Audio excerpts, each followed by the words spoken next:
Welcome to Charts and Hearts. I'm Sarah and she's Lindsay. And together we are working our way through an epic list of rom-coms in order to find and categorize tropes in the hopes of creating the nerdiest spreadsheet podcasts have ever seen. And today, in our Accidental Italy month, we are talking about Call Me By Your Name. Yeah, it's kind of turned out to be a random month, but I'm here for it. This movie was suggested by our patron and our friend of the pod, Matthew. You can suggest movies on our website and also tropes if you think that we missed something. So yeah, totally. Yeah, tell us more. We've got the longest list of movies in the world, but we'll get there eventually for sure. Well, we keep realizing like, oh, we are bad at this because we didn't add something completely obvious. Yeah. All right. Yeah. So Call Me By Your Name came out in 2017 and it stars Timothée Chalamet and Armie Hammer, and it's based on a novel by Andre Aciman. I'm not sure exactly how to pronounce that. And the screenplay was written by James Ivory, so you know, like it's got some people behind it. Yeah. And had you seen the movie? I had not. No, you hadn't seen it, right? Okay. I had seen it around when it came out. I think I don't really remember, and I read the book as well, but a long time ago. Yeah. So, yeah, it's not really a rom-com. No, it is very romantic. It's very romantic. Both. And it has funny parts. Yeah. It's romantic both in, like, there's a romance in the plot, but also, like, it's meant to be romantic as a theme. And, like, like, idealism, kind of. Yeah. Like, romanticized. Versions of everything. Viewpoint of... Yeah. Yes. Yeah. So basically it's like 17 or 18-year-old Elio. Yeah.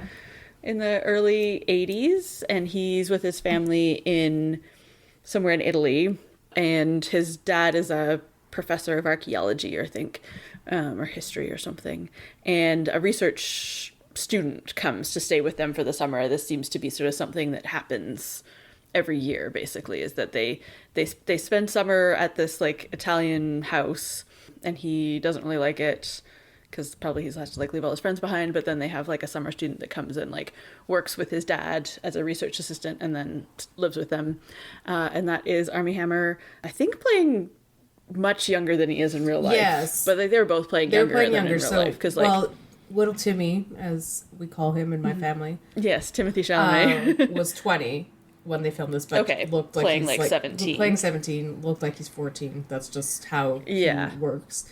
And Armie Hammer, I don't know what age he was supposed to be, maybe 20, 21, but he was 29. I would say like he's a grad student, early 20s, like, 20, like under 25. Yeah, so not like scandalously young. No, it wasn't that bad. And like their age differences in the plot were okay, and as actors were a little ooshy, but not as bad as it's been. So yeah, like they're both adults and they're both like so that's good. I think we're just gonna like hand wave over the whole Armie Hammer of it all, because it really came out in 2017. It was before any of that stuff came out, and does like death of the author, death of the actor, kind of, he's playing a character. It's not about him as a person. Yeah, it definitely was. There's definitely some scenes where they're like, look at this, the way that this man is built, and oh, he's so beautiful, and blah blah blah. And those shots, I was like, but otherwise, for sure. Like most of the movie, I'm like, he's playing a character, and and like because the first time I watched it was probably in like 2017 or 2018, so like before anything about Armie Hammer was weird and ishy. So definitely a different experience of like, look at this handsome man. I was like, yes, I will. And now I'm like,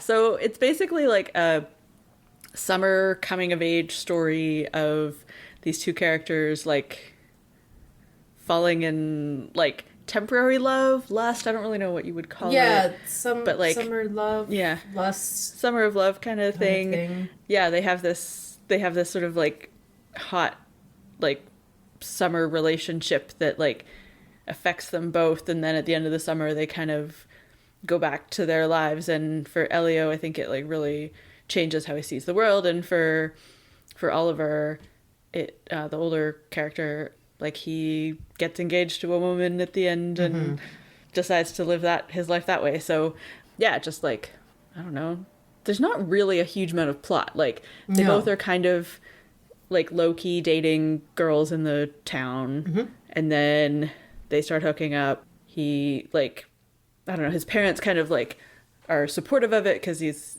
like, they're Jewish and and Oliver's Jewish, so they're like, I think his dad's supportive of it in that way, just like of them being friends, and like, you know, showing this like dumb American around our Italian town because he doesn't really speak Italian, and he's kind of bumbling a little bit. Yeah, and then the summer ends, and that's the end of the movie. Yeah, I think it's more. It's very much a first love, summer love plot, and the with and that ends, and then the twist. Yeah, if you want to put the twist on it, is that it's between two guys. So, like, if you look at it from all the other angles, it's the same as most summer love kind of movies. So, and I think the twist is more that like it's this forbidden love, not so much in the movie, but like there was never, partly because of the age difference and partly because it's the early 80s and they're both men, like there was never any options, like real option that they would like stay together, right? Like that like was always going to be, that wasn't the point that it was. Yeah, and I think that maybe is I think that's like more particular to it being between two men, whereas if it was like a girl and a guy, like, I don't know, it seems like it would be more of a tragedy that they don't stay together, but in this one it's like, well, like, it's sad and Elio is like heartbroken at the end, but it's not like, it's not I don't know, it just seems kind of like, I don't know, maybe that's my own bias speaking. Inevitable. Yeah, it felt inevitable. Like, yeah, for sure. Yeah, so like I said, this movie's based on a book, and I think if you didn't know that, maybe, because like there's definitely some, clunky is not the right word, but like heightened or fake seeming dialogue. It's like, people don't talk like that. Even like smart, pretentious, kind of like elite academic people just don't talk like that in real life. And there's like the way they talk around their feelings and stuff. And I think that is partly like it's Elio's remembering of the events, not remembering the dialogue, but remembering how he felt, the way they spoke to each other made him feel. Definitely. Yeah, like for sure, like the scene at the World War I memorial where they're sort of like circling it and then like intellectually kind of circling each other before they first kiss. Like, yeah. What were your favorite parts? It was very summery. I kind of wish that we had watched it in the summer because it gave me that. Yeah, I'd forgotten that it was so summery. It gave me, like, even just with the pacing and stuff, it was a lot of like summer days when they just go forever and you can just like swim and then go eat and then swim again and just lie in the sun and read and it doesn't matter and stuff. So like that was really nice until you started thinking about how Oliver was supposed to be there to be an apprentice and he wasn't doing any work. Yeah. But I'm like, I mean, he did some things, but yeah. I guess like there's definitely like the Italian European version of working as well. Like that's a different thing. So I'm sure that they were doing some working. It was more of like, I'm going into town to get these letters for you is my job. So that'll take me 4 hours because... Yeah, basically. Why not? I think also a lot of it is like because it's from Elio's perspective mostly. So like the times when we see Oliver are when he's not working. And like, yeah, I like that. I think my actual favorite scene, the one that like made me laugh out loud, is when they're at the like outdoor nightclub dance scene. Oh my God. It's so funny. They're watching them dance and like watching Oliver dance is hilarious because he's very enthusiastic and he's wearing like ridiculous clothes, socks pulled up and really short shorts.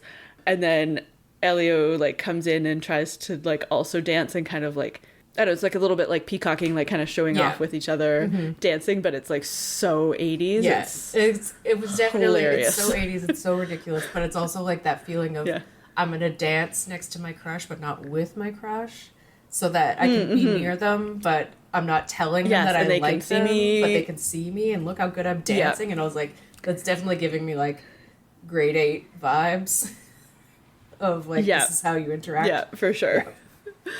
For sure. I also really like the part like towards the end. So Oliver, when he's going home, like takes the train to another town, and Elio goes with him, and they like spend a couple days in this like other town, and they're sort of like running through the like misty grassy forest kind of thing. It was, I don't know, I really like that part. Yeah, like the entire time they were gone, it was like they're just like drunk on love, kind of like they were like at the peak of their romance, and they were alone, and they could be in public kind of together, and they were just it was, there, because they were somewhere that people didn't know them, and it was like a bigger city, so like it wasn't it was good. It was good. Also, Timothy learned to play the piano, and that was amazing to watch, and like the end scene of his face over the credits was oh my god, very moving. And I was like, I haven't watched a lot of little Timmy stuff, but he can act, that kid. So yeah, no, he's really fantastic in this movie. Like just he definitely carries like the heart and the emotional, and also the side characters, like his parents both are really good. Yeah, they're adorable. Yeah, the scene at the end with his dad like telling him to like feel his sad feelings so that he doesn't lose out on the happy feelings was like, oh yeah, really good.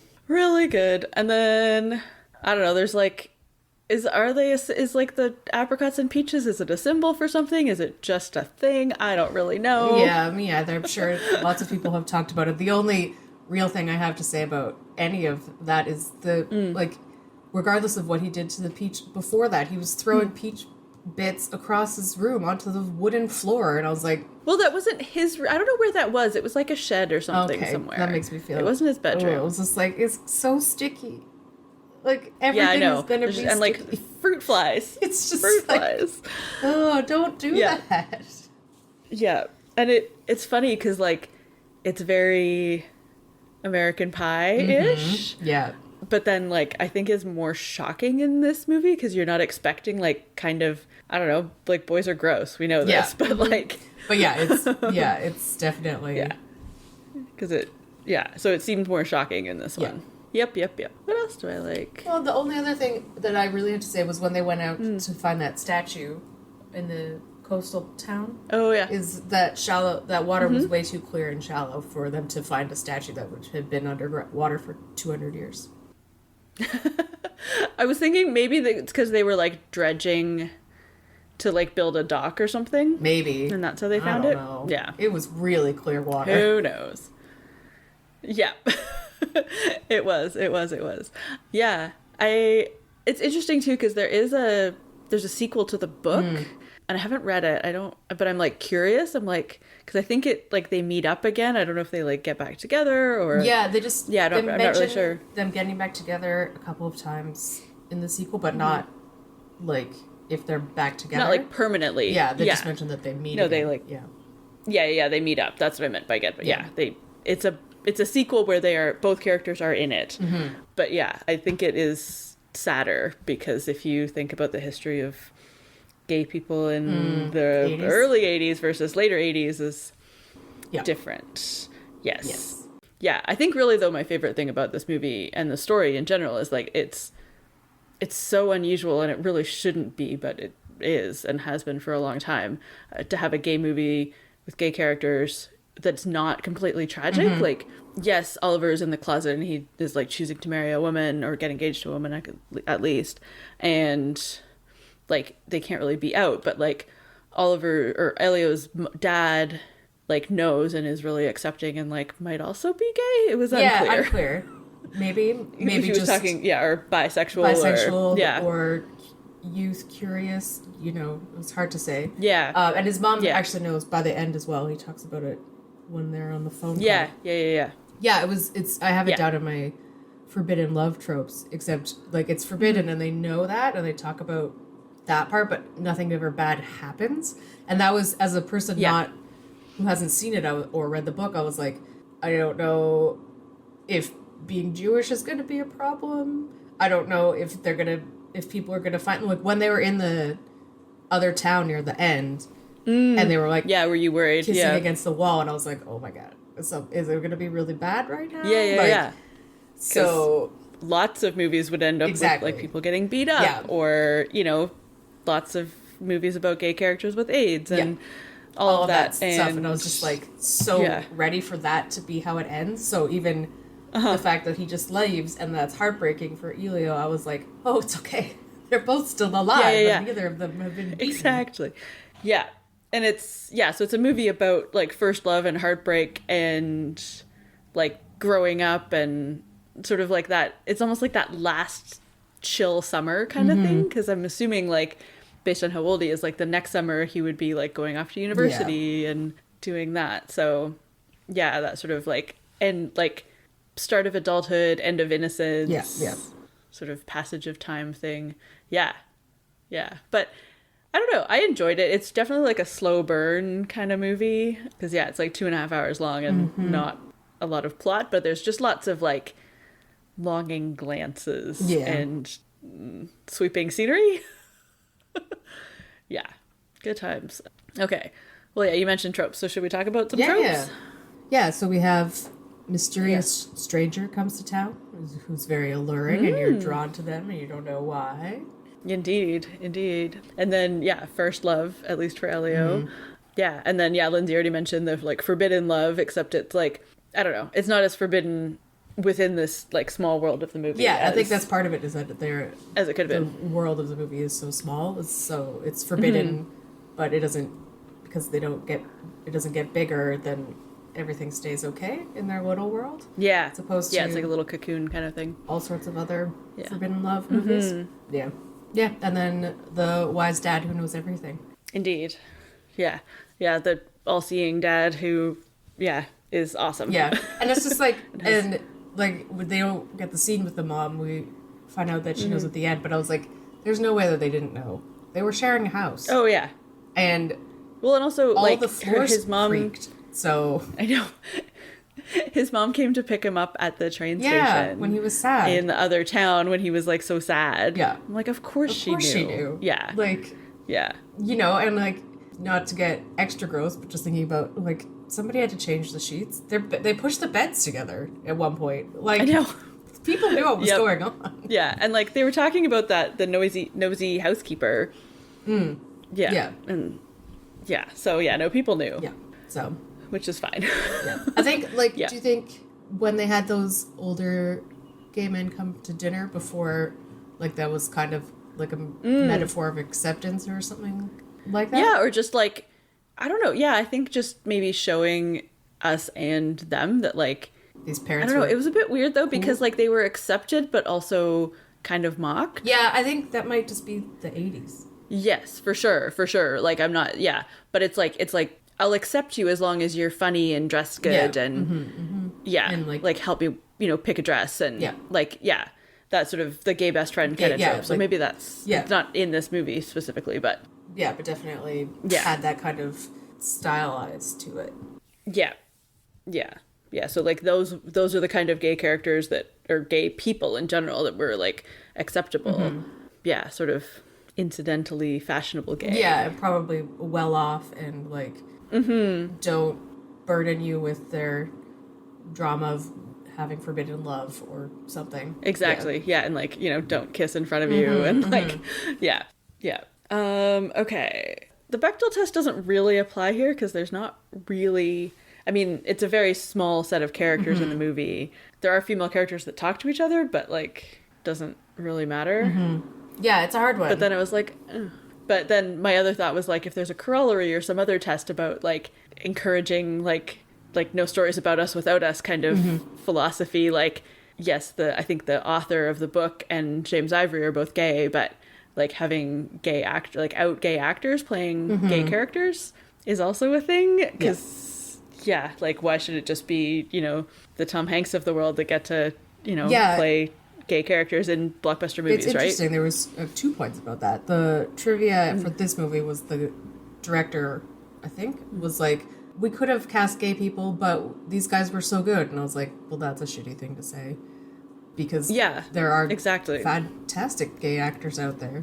And it's 2017. Like, the thing about Tom Hanks, though, was in the podcast I listened to he was on Armchair Expert. And it was an interesting thing because people bring that up to him all the time. And the way that he talked about it is like, he had he has an appropriate ego for being who he is, and was like, Yeah. there's no way that this would have been with the budget that it had and the level of what they were expecting to get back from it. There's no way that it would have worked without anyone who wasn't me. Yeah, no, they had to, in, like, back then, exactly. in, what was that, like, the early 90s, they needed a big name. But in 2017, if you're saying that there's no... this kind of movie, like, this isn't Marvel. Yeah. Like, it's... No, yeah. exactly. And, like, yes, they were both, like, Timothée Chalamet has become famous and Armie Hammer has become infamous, but, like, neither of them were exceptionally... Yeah. Like, neither of them were the Tom Hanks of their day, right? Like, yeah. And, like, the expectation wasn't that they were carrying the movie. Be quiet and have amazing, like, facial expressions and all of that kind of stuff, like Timothée Chalamet, but there's nothing saying that there aren't gay actors who can't do that. Exactly. Like, yeah. It's just... Yeah, and if you are saying ridiculous. that, then you haven't looked hard enough. Yeah. Yeah. So, you know. But yes, no, I agree. Like, I think Tom Hanks is not actually a great example for me to have brought up because it's a bit unfair. Like, that movie wouldn't have probably even gotten made if it wasn't a big, like, a blockbuster name exactly. headlining. Yeah, and, like, and then yeah. was able to pave the way for so many more movies after that. Yeah, like, it's a really good podcast episode, and they talk about that and, like, also the kind of will and grace of it all, of, like, how things in the 90s, like, they made things safe so that then you could talk about it and then you could actually talk about it. Yeah, exactly. Like, it's, baby steps, but we need to stop living in the world of baby steps. Has over now. Like, indeed. You know, we've done it. We were there, and now let's move on to other things. Indeed. Like pie. I like pie. So good. Okay. This is a weird pie. Yeah, it's a really weird pie. It's a really weird pie. We start with the funny ones. Is it the short shorts? Yeah. Yes. Oh my god, the shorts. The shorts and bathing suits everywhere. There were so many shorts. So many shorts. Yeah, like 20%. Yep, I'm into it. Okay, and then stone fruit. Yep. Peaches and apricots. I mean, especially, like, even before the sort of stuff with the peach, like all the apricots at the beginning, like, they're obsessed with apricots. They're eating apricots all the time. They're drinking apricot juice. I'm so jealous because I love apricots so much. It's like a huge part of the movie. Yeah. Like, what do you think? Like 15? Yeah, I would say 15. Is that too many? No. Okay. Okay, you do the next one because it was yours. Long shots of scenery, and just like, there was definitely points where I would be like, oh, look at my phone, and then look up, like, nope, still the same scene of them riding their bikes away. Look down, scroll, Twitter, look up, nope, still happening. Oh yeah, I feel like that's another thing is like, oh yeah, bike rides. Yeah, and that definitely also gave it the summer feel of like, I'm just gonna hop on my bike and for sure, go down to the river or whatever. Yeah, like, I make it sound like I spend my summers in northern Italy, which I didn't, but it still gives you that feeling. Indeed, yeah. Okay, so epic shots of scenery, like 20, 15? Yeah, I would say 20, like, because there's a lot of them. And there's like, and let me just do a close-up shot of Timothée Chalamet picking a peach off of this tree. Indeed. Because that's necessary. Like, listening to his Walkman. Yep. Yeah. Long, summery, dusty bike rides. Like 20 to 15? 15 for bike rides. Yeah, and that leaves us with 30? 30%. 30%. That feels appropriate. Yeah. Feelings. Oh my gosh. The feelings. So many feels. Yeah. Yeah. Just like the longing glances and the like lying in bed listlessly. Yeah. Feeling all your feelings. And like that scene with Elio at the end. Oh my goodness. When he's like crying but also trying to like feel his feelings and take the advice from his dad. Yeah. So many feelings. Okay, well, what's next for them? Well, that's kind of the point of the movie and book, is that they don't make it. Exactly. Yeah, I think they meet up. In the book, he comes for Christmas. They just not a call. But he's still engaged. Like, I don't think anything happens. Yeah. And then they meet up 2 more times. I don't know if it's in the epilogue or in the sequel. like 10 years and 15 years later. And I think maybe that's the epilogue. I can't remember. Yeah, like I read the book a long time ago. And Oliver has kids by that point. They didn't say what Elio was doing, so I don't know. But yeah, I'm not sure. This was anyways, yeah. So I mean, unlikely. Yeah, but unlikely, but you never know. Maybe they'd hook up if they ended up in the same place. Yeah, like it's Brokeback Mountain kind of situation of you can have kids and still go off and have your whatever. Yeah, well, you can be married to a woman and still be gay, also. Yep. Yeah, also bisexuality is the thing. Oh, yeah. Yes, and what's next for us? Oh, Italy continues with a much less depressing movie. Indeed. Under the Tuscan Sun. Hooray! Yay! And you haven't seen this. I have not seen it. Which is crazy. I know. Like, it's just one of those that I never got around to. Well, prepare to want to go to Italy. Well, I mean, that's the general state of affairs, especially in the fall. I don't know why. And on our special exclusive Patreon feed, it is definitely not Italy month over there. Lindsay, do you want to tell everybody what we did for this month's Patreon episode? So we changed our plans, and which is how it ended up as Random Italy month. And because Hallmark released A Splash of Love this summer, which was a movie about an orca scientist in the loosest of scare quotes that ever lived. So we couldn't resist that because we are us. It's a romantic comedy about whales. Sign us up. So we have a special crossover event, Patreon episode where we do lots of charts and hearts. We do some Nature Finds a Way, and Nicole comes on from the Whale Tales podcast, and we talk about killer whales and all sorts of different things. And we have a lot of fun and rant a lot about this movie. Indeed. I'm assuming, we giggle and rant a lot. Yeah. But you can also learn some exciting things about killer whales if you're into that. Yeah. Indeed. Yeah. Indeed. Yeah, so that brings us to the end of this episode. Don't forget that you can rate or review us wherever you get your podcasts. You can find us, we're Charts and Hearts Podcast on Instagram and Facebook, or Charts and Hearts on Twitter, and our website is chartsandhearts.com, and there you can submit your suggestions, like our friend Matthew did, for rom-coms or tropes that we've missed talking about, and we'll add them to the list. Yeah, and like we said, you can check out our Patreon at patreon.com/chartsandheartsclub. Lots of fun episodes over there already, and we also have an exclusive Spotify playlist that we've made. I don't know what wilting piano piece. Well, there's a couple Italy I'm going to put on there. Sufjan Stevens. Oh yeah, he wrote those songs. Composed 2 songs. Yeah, one of them, like, I like both of them, but one of them I really, really like. So yeah, we should put that one on. That's true. Totally forgot. Yeah. I was too focused on the. Oh, and also there's a lot of early '80s movies or '80s music. I was too focused on the conversation they had about Bach, and like this is what it would sound like if so and so changed the Bach piece. Like it's like wow, you guys are nerds. Big nerds. Yep.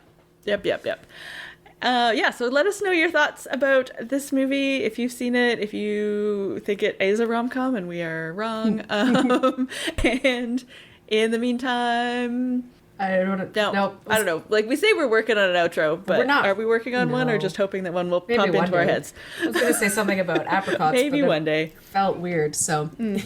Yeah. In the meantime, wear a helmet when you ride a bike. Yes. Also true. I don't smoke.